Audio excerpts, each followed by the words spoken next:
So I'd come off the streets. I'll just quick recap. Came off the streets of the downtown east side, homeless, hungry, starving. Found this tire. Oh, I'm going to get strong. I'm going to get my life back. I'm going to go back to society and show all those people who laughed at me, judged me, shut the door in my face. I'm going to go back and show those people who's the boss. Flipped that tire 1 or 2 times, failed 3, 4 times. And after 30 days, remember, I was out there for 18 hours a day, flipping that tire for a kilometer a day, shackled in 60 pounds of steel chains, working through my mental health. And it started working for me because of my environment that I was in. Natural. I could breathe. I could see straight. I have no expectations from society, no cell phones, no money, no bills.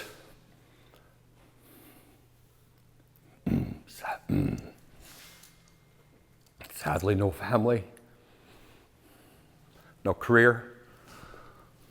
And I sat there after 30 days, feeling like the boss, barking at the mountains. All alone, nobody to judge or laugh. I could talk all I want. I sat there under my gazebo one day. I thought, what do I want to do next in my life? 20 years of organized crime only landed me in prison. 15 years as a firefighter and first responder. Ultimately, I found myself homeless on the downtown east side. What side of the tracks do I want to play on now? What do I want to do? Where do I want to go? Where should I go? Who am I? Why am I? I thought, you know what? I'm alive. I'm healthy today. I wanted to write a book and share my experience with other people. But we need money, right? I don't even have power. I have to catch my fish to eat. I have a half of a deer that I'm eating from. So writing this book is like, okay, it's a far. So I went to the payphone down at the Highline restaurant, put a quarter in, called a publishing company. Hey, will you give me a grant to write this book? I've got a bestseller. We all have a bestseller, right? Ego's this big. My story's the best. This bestseller. They said, well, give us your first chapter, middle chapter, final chapter, edited and book ready. We'll see about giving you a grant. And I thought, wait a minute. It's not over. This isn't the end. I'm in charge of my final chapter. I'm in charge of how this ends. It doesn't have to end now. So I had a vision. I thought, I could see. I have 2 extra rooms in my cabin. Open those doors for 2 other first responders. I could see families wakeboarding, paddleboarding out on the lake, laughing, sitting under waterfalls, just like kids being kids, catching fish, canoeing, hiking up mountains. I had this vision. I thought, wow, what an ending. Well, that's it. So I shut the book. I said, I'm going for it. I'm going to make that happen. I thought, okay, well, to make this happen, I need to get back to my community in Whistler, where I came from, and start talking to some of the people I know and let them know about my goals and my dreams. But I need to get to Whistler. And the problem is, my tires are so bald from not having any money for many years. I thought, shoot, I just need a set of tires to get from my cabin to Whistler. So I went back to that payphone down at the Highline Road there, at the Highline restaurant, put a quarter in, and I phoned Cal Tire in Lillooet. And the manager answers the phone. She says, yep, Rob Jones here. Hey Jones, my name is Terrence Kozakar. I'm wondering if we can have lunch tomorrow. Can you pick me up on the train? Because there's a train that leaves from Seton, across Seton Lake to Lillooet. And Jonesy's like, Yeah, okay. Total stranger out of the blue. So sure enough, next day I get on the train. There's only $3 to get on this train. 1 hour train ride all the way to Lillooet. I get off the train. There's this man I've never met before, Cal Tire, all greasy hands, hair slicked back like mine, working man. We go sits down at the totem pole for lunch. We sit down and I got my book of goals and dreams. And for 45, you guys think I talk a lot now. I gave it to Jonesy, but this is how it's all gonna work. And then he says, how can I help you achieve your goals and dreams? I said, I just need a set of tires. I just need a set of tires to get to Whistler so I can start working towards my dream. You know what he said? Sorry, man. The word he used was, Cal Tire needs something more tangible. And silly me, I'm like, what's tangible mean? What's tangible mean? Do you know? 1 second. No? Okay, good. Okay, good. Tangible. Like something more than all of your dreams on a piece of paper with a bunch of scribbly notes. Yeah, really. Okay, brother, no problem. And I sat on that train all the way back down, and my whole, kind of like when I flipped the tire the first time, gave up. I said, I'll show him one day. I'll show Cal Tire one day. No problem. I'm not going to let this stop me. I ended up making my way over the Highline Road. Who's coming to camp? Who signed up for camp for our camp this summer? Okay, amazing. So you guys will see the road. It's an FSR. You know what an FSR is? Forest Service Road. So it's pavement to gravel. It's actually the old Douglas Trail from the Gold Rush days. That's what the guys used to. You'll see this road. So I make my way over the Forest Service Road. I get to Whistler, and I am ready to start networking. So before I start talking to people, I need a pair of boots because my hiking boots, remember I've been flipping this tire 18 hours a day. I've got the soles are barely on. Nobody's gonna wanna help me and believe in my dream with these ruggedy old boots. So I walked into a place called Escape Route. Asked for the general manager. His name is Larry Falcon. He comes out. Hey there, fella. Mr. Falcon, how are you, brother? Hey, I'm doing fine. Looking me up and down like, who's this mountain ragamuffin doing in my shop? I said, Mr. Falcon, I just need a few minutes of your time. I explained my goals, my dreams, and he says, how can I help you? I said, listen, I pulled out an Olympic helmet that I had every Olympic athlete sign. And I said, you hang on to this helmet. I just need a pair of boots until I can get enough dollars to come back to get my helmet. And he says, go pick out whatever kind of boots you want. So I goes over to the cheapest section, grabbed me a pair of they had soles. I was happy they had soles and laces. And I said, these are fine. He goes, no, those aren't the ones you're going to need. He gave me some Solomon, I think they're called the GX, the G63s, I think, $500 boot. Believe me. Mr. Falcon, good to see you again. How are you, my friend? Very nice to see you. I'm doing very well today. Thank you, Good. sir. Thank you. So I got my new kicks. I'm at the gas station. I'm at the Reuse It Center. I'm at the Rebuild It Center. I'm at the Salvation Army, getting old backpacks, getting food from the food bank, talking to every single person I could, getting numbers on little match packs, every single business card I could, handfuls. And at the end of the day, I would sneak over to the Blends coffee shop. It was dark, it was chilly, cold. It was about November, beginning to December in Whistler, and my hands would be so cold sitting outside the coffee shop poaching their Wi-Fi. But I'd be typing in, my first time learning how to use a computer, typing in each email. Hi, thank you for making the time to meet with me today. My name's, one day this camp will get started, and going through each and every one of them. And after about a week and a half of them, I'm frozen, and it takes me all night long to do this work. And I'm over at the 7-Eleven. They're giving me the free coffee and the stale donuts. And that's all I had to eat. I had nothing.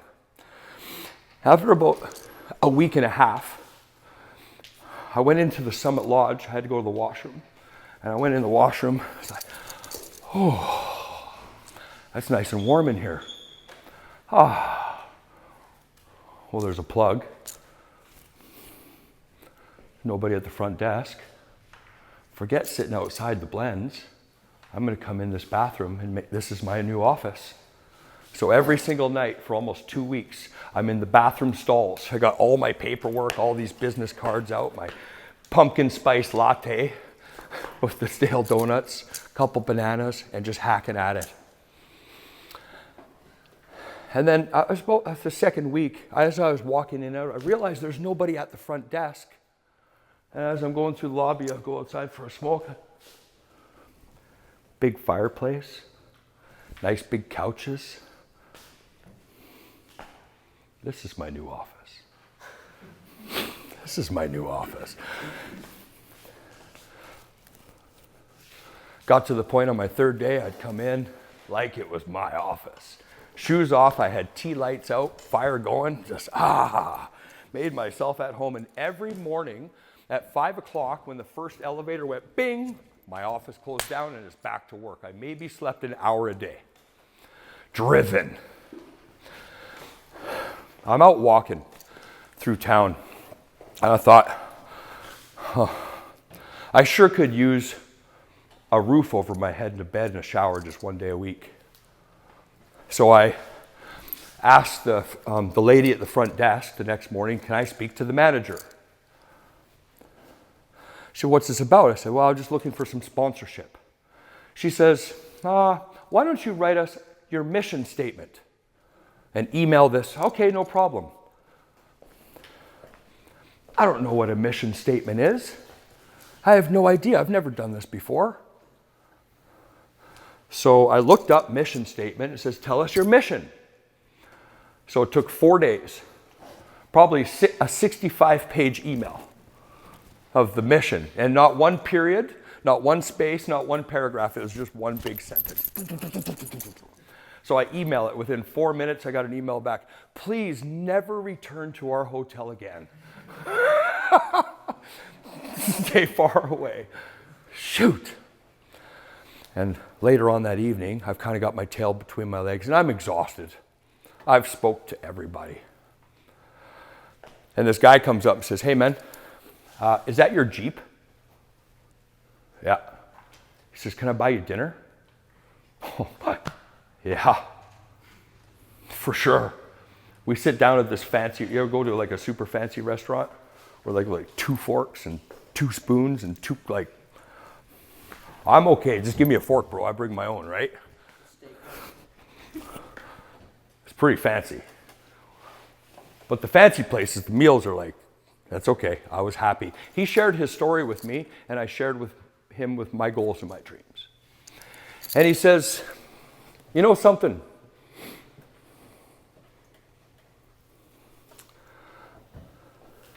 I've been watching you on my cameras for the last couple weeks. I'm the general manager of Summit Lodge. And I know you're going to do what you're going to do. So let's go check you into a king-size executive suite, and you can have it for as long as you need till you accomplish your goals. You can give a round of applause to Tony Med, the general manager of Summit Lodge. Hi, I'm Tony Med, general manager of the Summit Lodge. Awesome. Nice to meet you, Tony. Nice to meet you. All right, brother. Yeah. Yeah.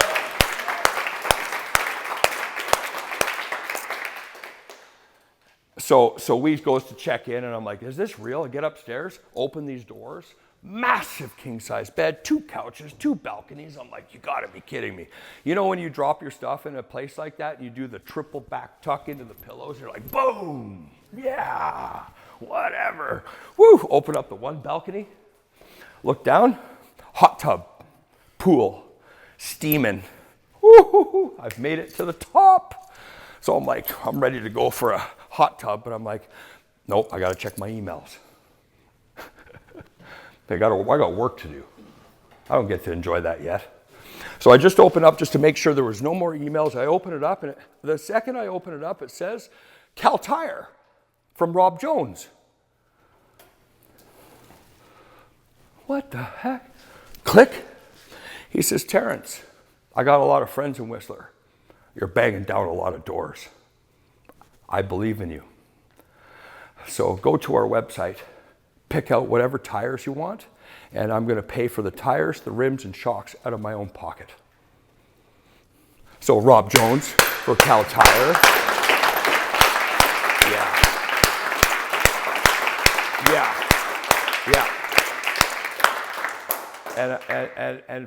And from here moving forward, there's 60 other amazing stories like that over the last couple of years of people believing in our goals, our dreams, because it wasn't about me, it's what we want to do to help the people. And when you're operating in a positive frequency selflessly for others, many doors open and the community comes together. Well, clearly, here we are, right? Santa Claus isn't going to bring your goals and dreams down the chimney. That was your mom and dad. And you will get stopped.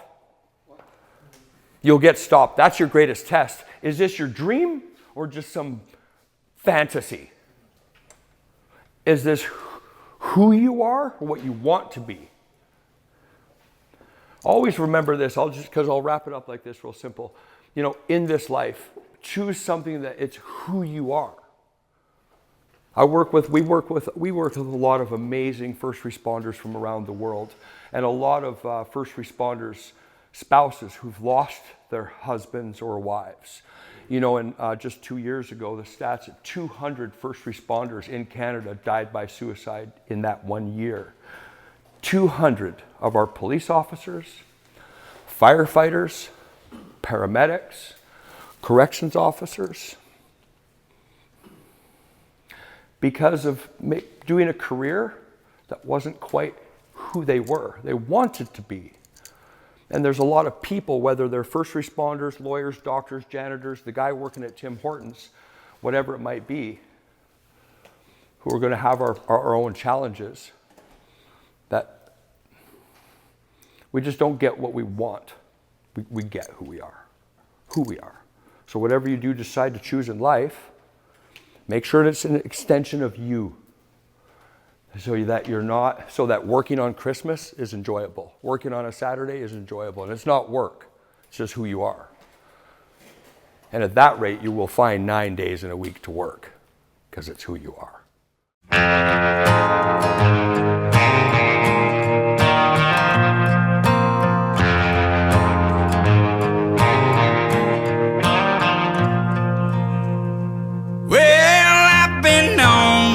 Few songs, loving and leaving and get too stoned. Bottle and a pistol by my side. The devil's always along for the ride. We ride down to the creek by the water.